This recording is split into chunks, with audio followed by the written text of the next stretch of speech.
ওই কিরে মধু মধু রসমালাই, এই যে একটি ভাইরাল ডায়লগ।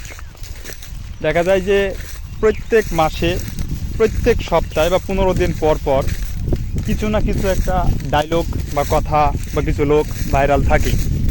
কারণ কিছুদিন আগে রিপন ভিডিও নামে যে গেল, হাহা এটাই বাস্তব।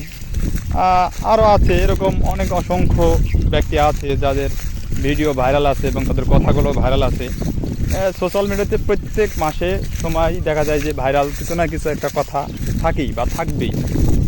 কবে দেখা যাবে যে এক সময় এই ভাইরালের যুগে ভাইরাল হতে হতে একদিন হয়তো আমার ভিডিওটাও বা আমার কথাগুলো হয়তো ভাইরাল হয়ে যাবে, বলা যায় না। কারণ ভাইরাল তো প্রতিদিন কম বেশি লোক হচ্ছেই, বলতে গেলে প্রতিদিনই ভাইরাল অনেক বিভিন্ন লোকই আছে।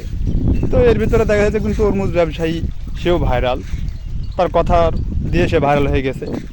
তবে হয়তো এভাবে চলতে থাকলে বা ভিডিও নিয়মিত ছাড়তে থাকলে, জানি না, ভয়েই আছি যে আমার কোন ভিডিও না জানি আবার ভাইরাল হয়ে যায়। এটাই বাস্তব কথা।